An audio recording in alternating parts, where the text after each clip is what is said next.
Hello students, today in this video we are going to read your lesson 11, the rightful inheritors of the earth. आज के इस video में हम आपके lesson 11 को पढ़ने जा रहे हैं जिसका टाइटल है the rightful inheritors of the earth. पृथ्वी के सच्चे उत्तराधिकारी, पृथ्वी के सही उत्तराधिकारी। इसका प्रोज एक्सप्लेनेशन इस वीडियो में हम दे रहे हैं। इस वीडियो के डिस्क्रिप्शन में आपको बाकी लेसन्स के चैप्टर क्वेश्चन आंसर के वीडियो का डिस्क्रिप्शन भी मिल जाएगा, लिंक मिल जाएगी आपको। तो चलिए इसके बारे में हम कुछ बात करते हैं। वैकम मोहम्मद बशीर के द्वारा लिखा गया ये चैप्टर है। इस अध्याय में पृथ्वी पर मनुष्य और जानवरों के सह अस्तित्व पर प्रकाश डाला गया है। किस प्रकार से मनुष्य और जानवर दोनों का अस्तित्व एग्जिस्टेंस पृथ्वी पर बराबर रूप से है, ये आपको समझना होगा। इस अध्याय में लेखक ने अत्यंत ही प्रभावशाली ढंग से इस बात को सिद्ध करने का प्रयास किया है कि मनुष्य ने धरती को अपनी जागीर समझ लिया है। कहानी के माध्यम से लेखक ने यह समझाने का प्रयास किया है कि जानवर भी मनुष्य की भांति जीने के हकदार हैं। ये दुर्भाग्य है कि हम उन्हें अपने जीवन में दखलंदाजी करने का दोषी ठहराते हैं। यदि जानवर हमारे बाग बगीचों और अन्य जो पेड़ पौधे जहाँ होते हैं उन फलों को खा करके अपना गुजारा करते हैं तो इसमें क्या गलत है? आखिर ईश्वर ने उन्हें भी जीने का अधिकार दिया है। लेखक ने बहुत ही बेहद दुखी है लेखक, वो हमसे इस स्वार्थ जो मनुष्य करता है, स्वार्थ का व्यवहार, उसमें जैसे वो जानवरों को मारता है तो जानवरों को मारने का प्रयत्न करते हैं। कभी चूहों को दवाइयों से मार देते हैं, दवाइयों के द्वारा, कभी हथियारों के द्वारा मार दिया जाता है। तो मरे हुए जानवरों को देखकर हमारा हृदय द्रवित भी नहीं होता, कठोर हो जाते हैं हम मनुष्य। अतः लेखक इस अध्याय में जानवरों को अपना जीवन जीने के पुरजोर वकालत करता है कि उनको भी अपना हक है जीवन जीने का, और हम सभी से उन्हें न तो मारने और न निकाल देने की अपील लेखक हमसे करता है। लेखक का लॉजिक है इसमें कि जानवर भी हमारे समान इस धरती के बराबर उत्तराधिकारी हैं। चलिए स्टार्ट करते हैं इसको, चैप्टर को। कितने अच्छे से उसमें वैकम मोहम्मद बशीर ने इसको एक्सप्लेन किया है, the rightful inheritors of the अर्थ। इसके टाइटल में ऊपर कुछ लाइनें दी हैं, उसको आप देख लें। What are pests? पेस्ट यानी महामारी। महामारी क्या होती है? How do they harm us? और वे हमें कैसे नुकसान पहुंचा सकती है? Should they be exterminated? जो महामारी करते हैं क्या ऐसे उनको हमको समूल रूप से नष्ट कर देना चाहिए, एक्सटर्मिनेट कर देना चाहिए? ये प्रश्न आता है जब जानवर, पशु पक्षी हमारे खेतों में घुस आते हैं। तो इसको एक महामारी के रूप में इस लेसन में बताया गया है। जब लेसन स्टार्ट होता है, When I became the owner of a tiny little piece of this wide earth, I firmly believed that my future was secure. लेखक कहता है कि जब मैं इस विशाल धरती के एक छोटे से भाग का मालिक बना, यानी उसने एक छोटा सा खेत खरीद लिया, जगह खरीद ली, मैंने यह विश्वास कर लिया, फर्मली यानी दृढ़ता से, कि मेरा भविष्य सुरक्षित था, फ्यूचर मेरा सिक्योर था जब मैंने कुछ एक खेत खरीद लिया। इट वॉज अ 2 एकड़ प्लॉट विथ कोकोनट पाम्स।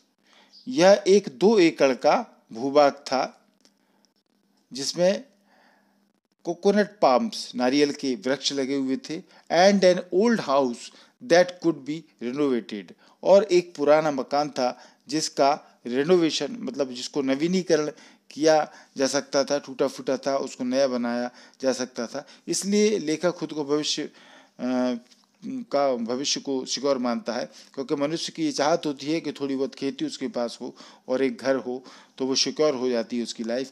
ऐसा ही लेखक मानता है। Those were the days when the price of coconuts was spiraling. ये उन दिनों की बात है जब नारियल के दाम तेजी से ऊपर जा रहे थे, बहुत महंगे हो रहे थे। I savored the thought of the palms laden with coconuts. मैं उन पेड़ों के विचार से प्रसन्न हो जाता था जिनमें नारियल लदे हुए थे, क्योंकि उसने जो खेत खरीदा था उसमें नारियल के पेड़ थे और उन पर नारियल देख करके वो खुश होता था क्योंकि नारियल की कीमतें बढ़ रही थी। It was a happy existence. ये एक बहुत ही प्रसन्नता देने वाला अनुभव था। But then arrived the interlopers, trespassing, flirting the legality of the ownership documents.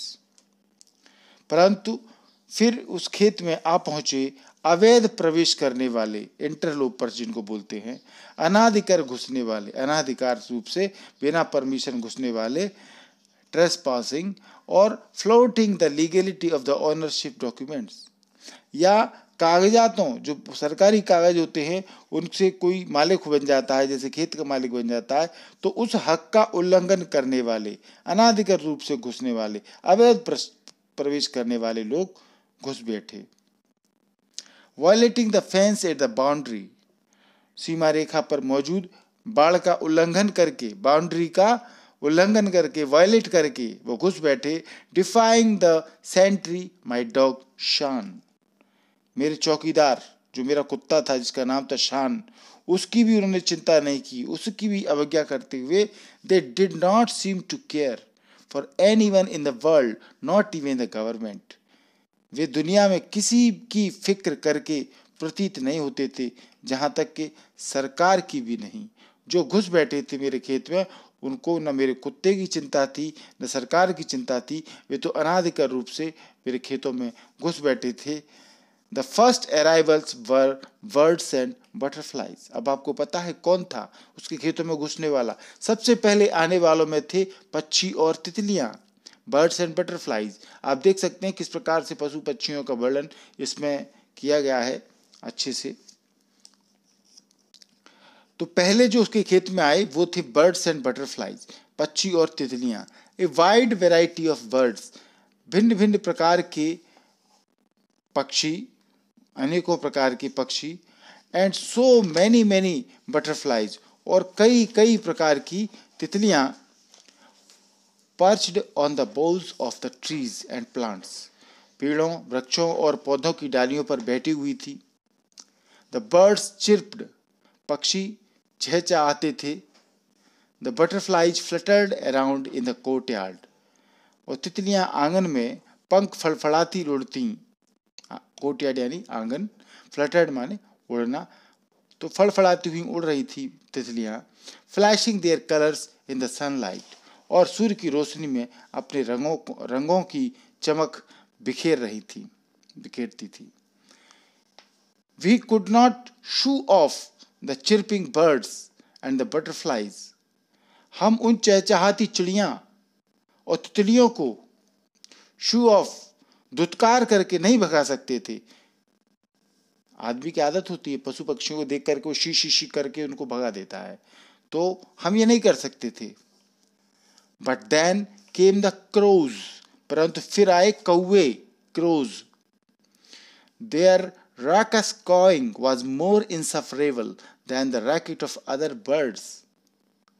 इनकी कौवों की जो कर्कश की काव काव की आवाज थी, वो अन्य पक्षियों की कर्कश आवाज से, रैकेट यानी शोरगुल, जो अन्य पक्षियों का शोरगुल था रैकेट, उससे अधिक कष्टदायी थी कौवों वाली आवाज।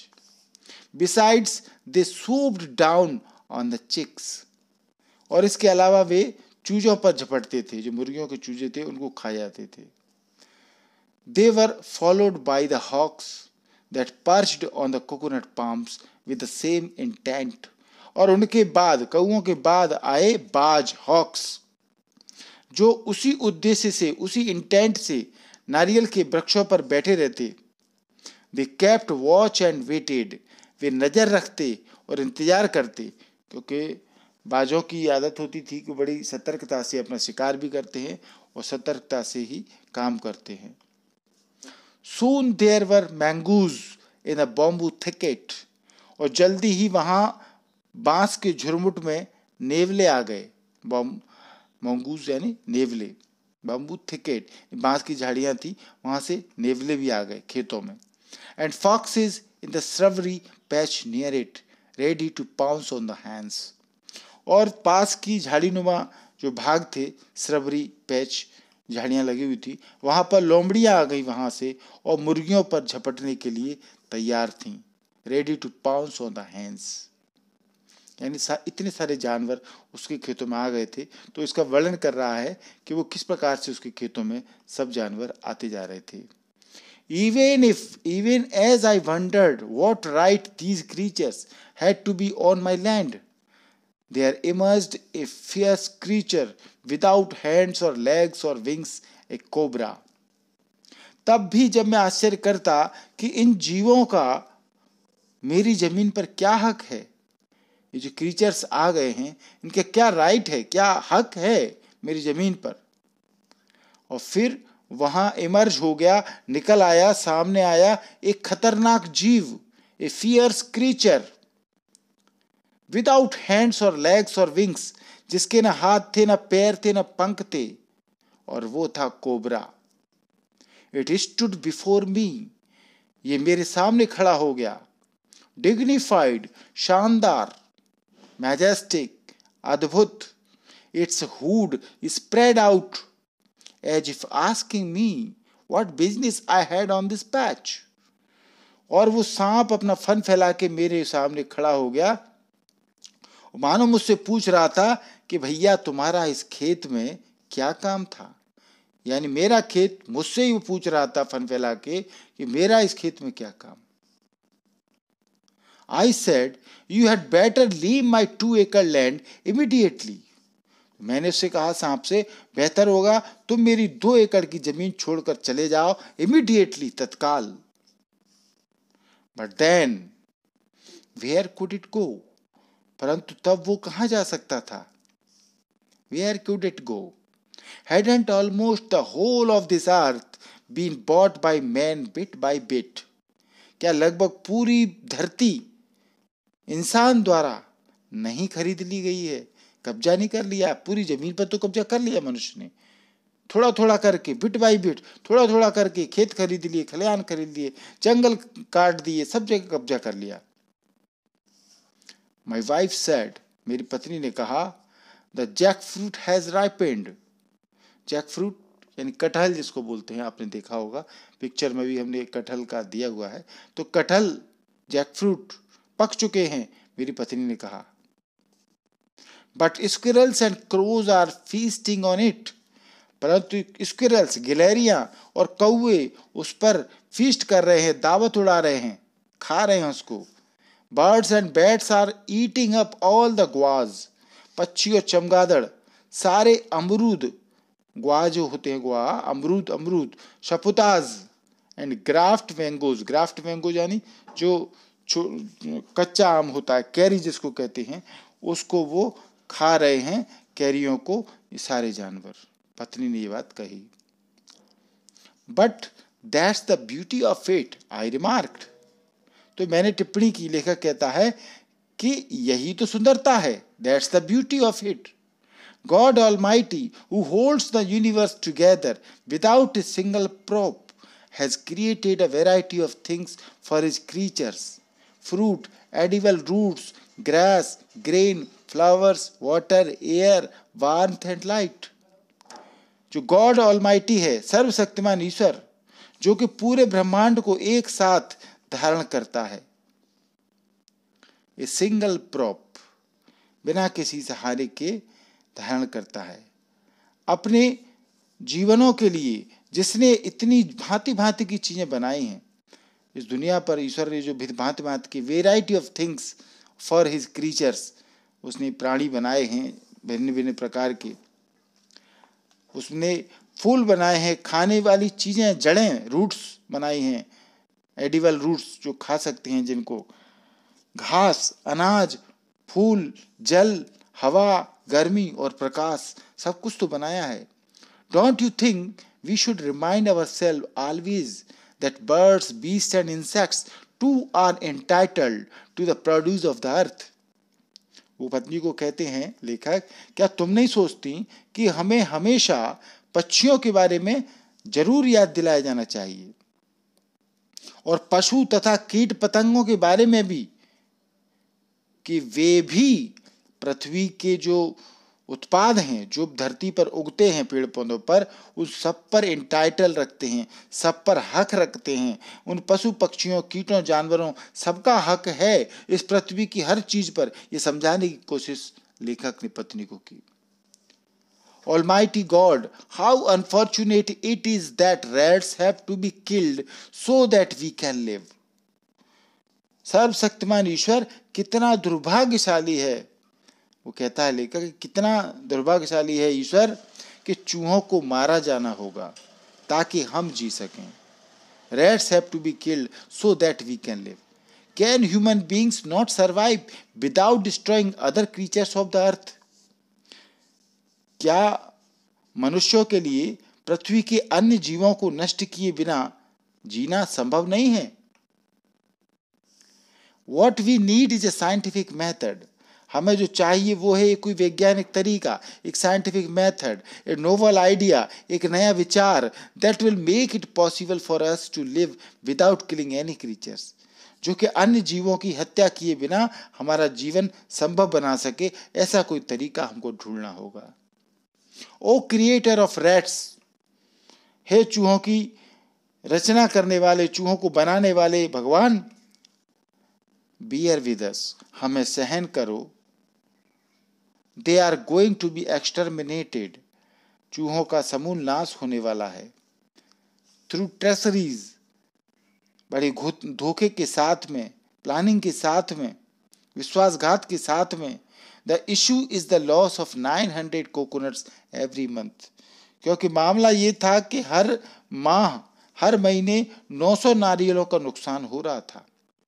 The sole means of our livelihood, एक यही चीज थी, हमारी आजीविका का चलाने का साधन था, नारियल जो खत्म हो रहे थे। फॉरगिव अस, फॉरगिव अस, हमें क्षमा करो ईश्वर, क्षमा करो। जिन्होंने जो चूहों को बनाया है अब उनका नाश होने वाला है। कैसे, वो आप देखें। After shopping for 2 hours my wife return home, 2 घंटे की शॉपिंग के बाद, खरीदारी के बाद मेरी पत्नी वापस आई। Along with other items of purchase was a large tin of rat poison, और जो सामान खरीदा उस खरीदे हुए सामान के साथ में था चूहों को मारने का जहर। एक पूरा टिन का डब्बा, एक बड़ा डब्बा खरीद के लाई थी वो। The poison was mixed with bananas, rice, tapioca and kept all over the place beneath the coconut palms as well. इस जहर को मिलाया गया केले के साथ में, केले चावलों के साथ में, राइस के साथ में, टेपियोका में, ये भी एक खाने का सामान है, और उसे सभी जगहों पर रख दिया गया जहर को। Beneath the coconut palms as well, नारियल के पेड़ों के नीचे भी उस जहर को रख दिया गया। In 4 days, 5 hens, 12 squirrels, 200 rats and a cat disappeared behind the curtains of time forever. 4 दिनों में 5 मुर्गियां, 12 गिलहरियां, 200 चूहे और 1 बिल्ली समय के पर्दे के पीछे हमेशा के लिए लुप्त हो गए, यानी कि वो मर गए। Dead rats rotted in the attic, attic यानी होती है अटारी, जो एक कमरा होता है। हम चूहे जब कभी मर जाते हैं तो बदबू आती हो, फिर उनको ढूंढते फिरते हैं कि वो कहाँ मरे, तो हमें ऐसी ऐसी जगह पर जाना पड़ता है जो कभी हमने देखा नहीं। तो मरे चूहे अटारी में सड़ गए। डेथ वॉज एवरीवेयर, मौत हर तरफ थी। The stench spread all over the house, और पूरे घर में बदबू फैली हुई थी। But the tender coconuts continue to fall, परंतु नर्म नारियल जो थे, टेंडर कोकोनट्स, छोटे छोटे जो कच्चे नारियल होते हैं, वो गिरना उनका जारी रहा। ए फोर्टनाइट पास्ड, एक पखवाड़ा, 15 दिन जिसको बोलते हैं, फोर्टनाइट पखवाड़ा गुजर गया। The coconut palm climbers then said, तो कोकोनट नारियल के पेड़ों पर जो चढ़ने वाले होते हैं, कोकोनट पाम पर जो क्लिम्ब करते हैं चढ़ने वाले, उन्होंने कहा द ओल्स आर द कल्प्रिट्स, उल्लू अपराधी है। जो नारियल गिर रहे हैं उसके पीछे उल्लू है, उल्लू अपराधी है, कल्प्रिट है, दोषी है। They peck at the tender coconuts, वे नर्म नारियलों पर चोंच मारते हैं। But that was really an old saying, परंतु वास्तव में एक पुरानी कहावत थी, ए माइथ, एक पुराना मिथक, they had heard from their fathers, जो उन्होंने उनके पिताजी, अपने पुरखों से सुना था, पिताजी से सुना था। द ओल is not a vegetarian creature, कि उल्लू एक शाकाहारी जीव नहीं है। अब इस बात को कहने के पीछे ये तर्क था कि उल्लू तो फिर खा ही नहीं सकता नारियल, क्योंकि उल्लू तो शाकाहारी जीव होता ही नहीं है।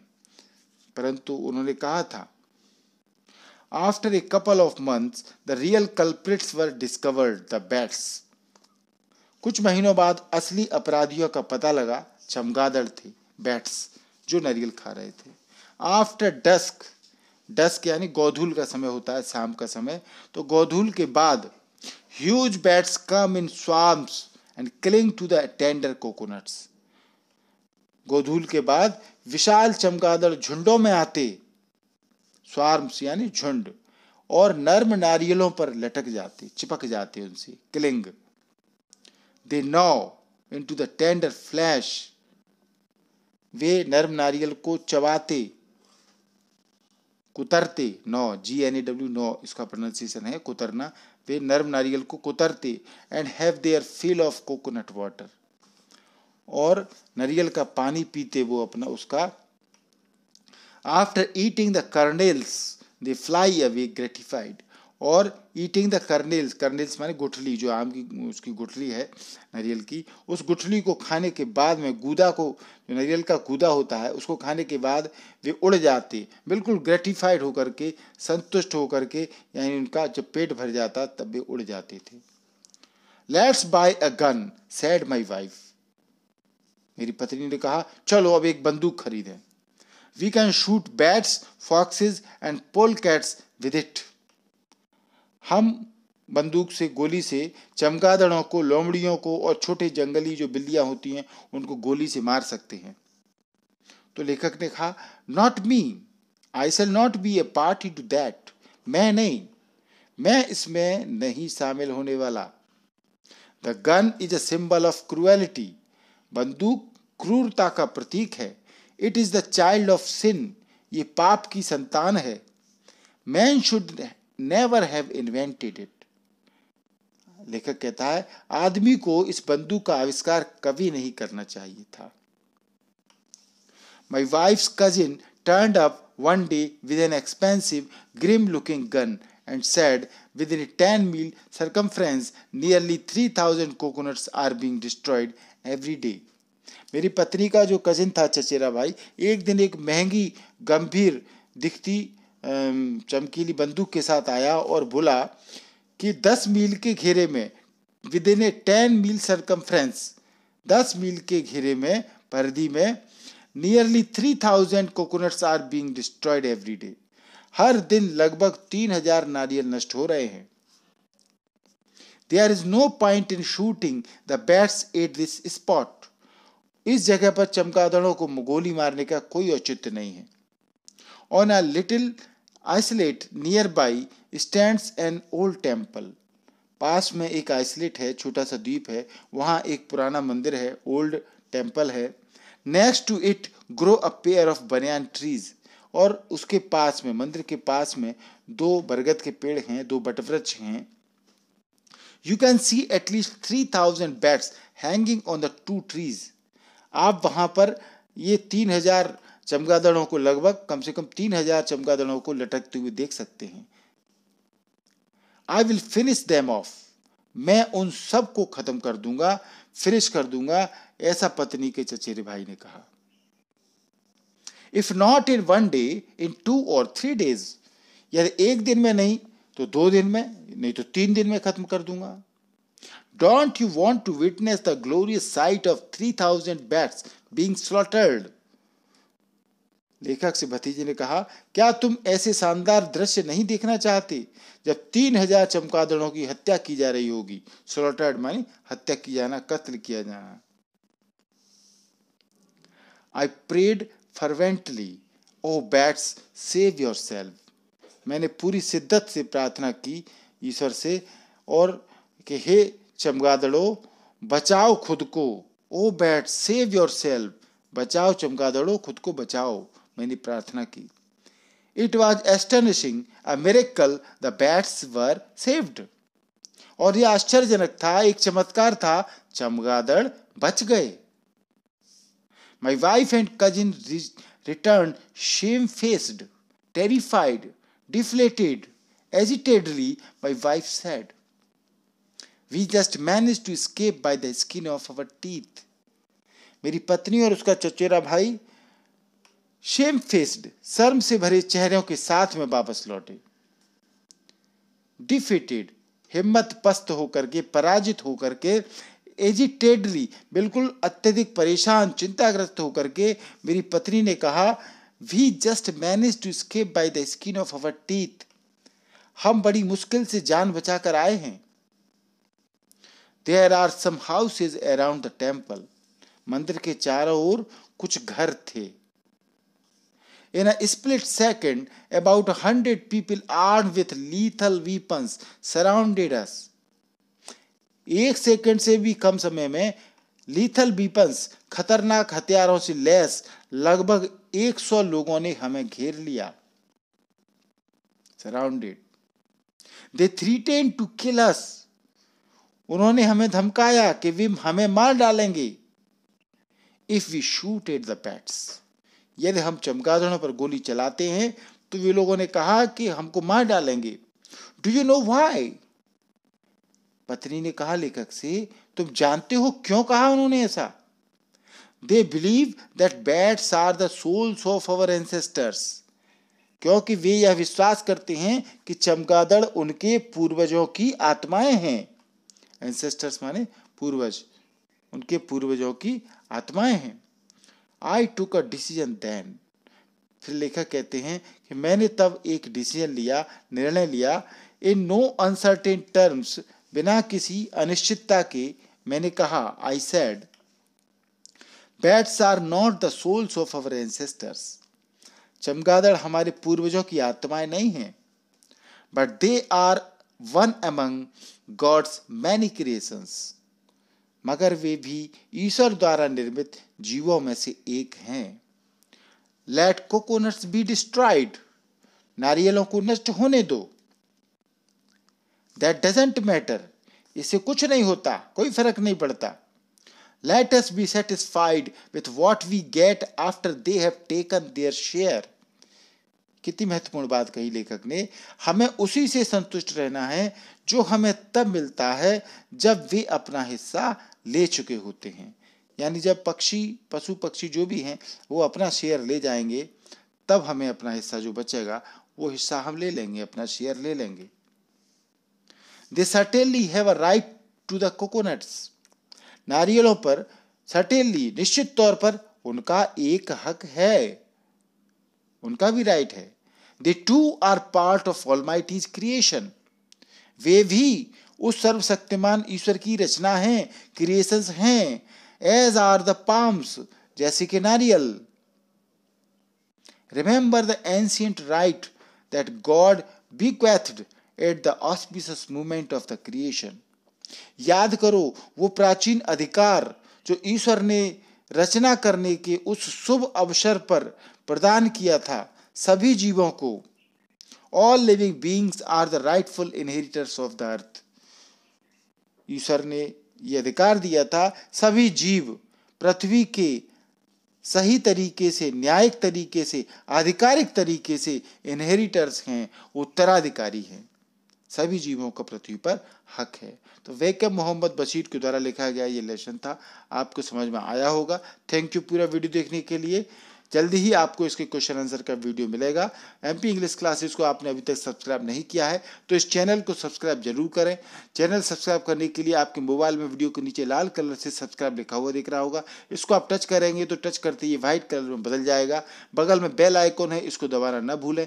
3 ऑप्शन आएंगे, सबसे ऊपर का ऑप्शन ऑल होगा, इस ऑल को आप दबाएंगे, मैं जो भी वीडियो बनाऊंगा वो तुरंत आपके मोबाइल पर नोटिफिकेशन ग्रुप में आपका बिना इंतजार किए पहुंच जाएगा। और भी इस तरह की grammar related, text book related related, writing इसके रिलेटेड आपको वीडियो देखना है तो MP इंग्लिश क्लासेस ने प्लेलिस्ट बना रखी है। आप हमारे प्लेलिस्ट पर जाएंगे तो इस प्लेलिस्ट में आपको सभी तरह के वीडियो की लिंक मिल जाएगी। वीडियो अच्छा लगा हो तो लाइक और शेयर करें, कोई प्रॉब्लम हो तो कमेंट करके हमें ज़रूर बताएं। Thank you.